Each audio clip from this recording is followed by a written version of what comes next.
What's going on, Cougar fans? I'm Dave Dimling, accompanied by the women's softball coach, Coach O'Malley. How's it going? It's a beautiful day outside, so spring's right around the corner. Can't wait. Yeah, spring is definitely in the air with a little bit of 40-degree weather rolling in, just perfect Midwest weather. We're going to talk about the whole year overall and then what you got coming up. We'll start off, how's the off-season been? I know you brought back a lot of talent, obviously, on both the staff as well as the offense. Let me know what has been the significance of being able to bring back so many quality players. Well, when you have older kids that are in your program that understand what you're trying to accomplish, they buy into what you're trying to do as a culture of your team, that's a really great thing for leadership, and it kind of sets the tone for everything else, and they can help keep the culture building and moving forward and everything. So I think having that experience is really important. We have a small senior class, but it's an experienced senior class, and we have a bigger junior class with a lot of experience. We've got our upperclassmen have a lot of innings under their belt. So it's good for that to be a part of it because it helps the younger kids kind of have someone to go to within their positions or hitting, whatever that may be, that understands what we're about, what we're trying to accomplish, and continues to help us move forward. So I think having older players who have a lot of experience and just being around it helps, because February is a grind. It just is. Our schedule with we've got great facilities here, it's great. We share a lot of things, but our schedule sometimes with classes and stuff for us specifically causes some, scheduling conflicts. So it gets a little hard for the players, but I think once we get through February and we get into March, there's more consistency where we can be outside and practices aren't necessarily spread out through the day. They're just together. I think that helps. So having the older kids, the returners, be there, get them through it, know that it's possible. It's an easy thing once you get used to it, that they're going through the same thing that they went through, and help them through that. I think that's important. Yeah, I definitely agree, because I think when you're kind of a younger player, like a freshman or sophomore, your head's kind of spinning, you got to go to class. It's your first collegiate season. You're excited, but those older players are able to kind of keep you on the straight and narrow and make sure you're doing the right thing. So I think that's huge for you guys. What has been the main goals for the off-season? I know you guys have kind of been crushing it in the weight room and then at the off-site at the Dome. What has been the main focuses overall? Well, I think our program's in a spot right now where we've been consistently inconsistent. And it's nothing with our athletes or anything. It's just kind of things that have happened within our program.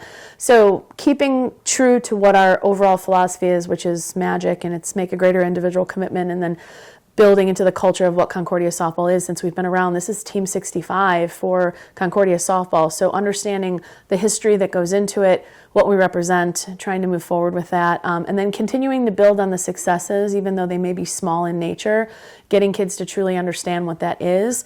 I think that's kind of what our off-season has been about. So we've thought about a little bit of what a championship mindset should be and what it could be within what our greater individual commitment in each person within our team can do. And that's a little bit of a challenge, but it's also kind of fun because it's a learning process, and I always want to learn. I want to learn something new every year. I'm learning something new every day from the athletes, and so if we can get them to think bigger and think better, and then our returners leave a legacy for the new kids, and then next year those kids give that again, I think we're taking a step to getting to having more success on the field and trying to get to that championship game in the NAC and get to the regionals and do all those things that we want to do. So I think that that's been part of what the philosophy is.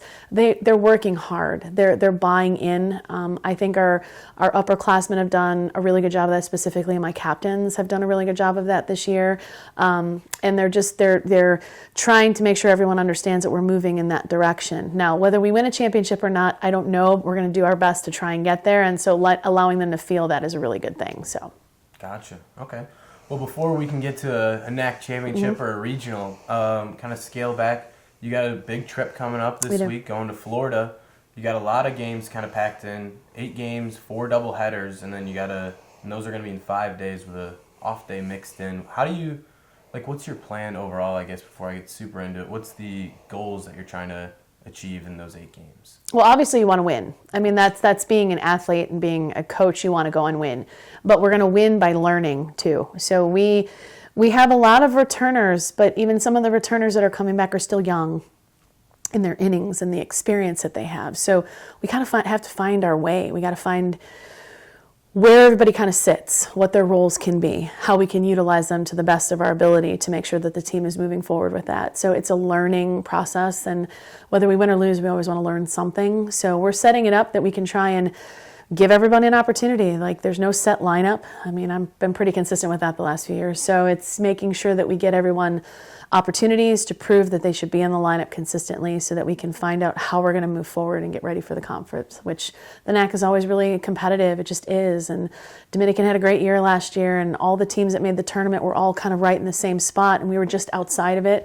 So I think it's just one of those things where we just have to keep using every game we play to learn and get better, so that when we get to conference, we're moving up. We're not plateauing. We're kind of getting there and just keep rising. So I think one of the things too, I love the way your schedule is with the doubleheaders. It kind of prepares you as your NAC season is going to be all doubleheaders. Is it approaching it as just attack the innings in each game, or is it kind of treating it like it's a marathon and you got to pace yourself throughout? I think that depends on the players. I mean, we do have some kids that are coming back from injury. They're not necessarily in game shape. They're in shape, but they're not in game shape. So I think you have to know who your personnel are. And then as coaches, we're looking to see who we can where we can put them in the lineup offensively, defensively, pitching rotations, things like that. But as players, we're trying to get them the experience to be able to move forward with that. So I think that we approach spring break as this is our spring training. This is where we are going. We want to win. We're going out there, but we want to compete. And we want to compete every inning of every game that we take our shoes and step in the white lines. So we've got to take it one inning at a time, one game at a time. So our focus right now, we play Rose-Hulman and Mount Mary the first day. We're working very hard to make sure we have game plans and everything for that. We're getting the doubleheader ready for the next day, but we're not looking to that yet. We're just trying to focus on giving the ball to someone game one and then attacking and going from there. So we want to compete. We have to learn how to compete consistently. And I think I think every athlete wants to do that, but sometimes competing and playing are two different things. Definitely. Okay, and then I guess we'll take a final step back. Sure. What is before the season has started, obviously, we're right around the corner from game one, but what are the overall goals for this season? Obviously, I mean, everybody wants to go undefeated and whatnot, but what would you deem a successful season? So I personally getting to the conference tournament. I mean, we were seated 11th right now, and that probably is justified with what we've done in the past. And I don't want our girls to be satisfied with that. I want them to be able to say, hey, this is what the conference thinks of us. Let's prove them wrong in a way. Because it's a really competitive conference from top to bottom. It really is. You can't overlook anybody at any time on any day. And that's gotten better since I've been here. It really has.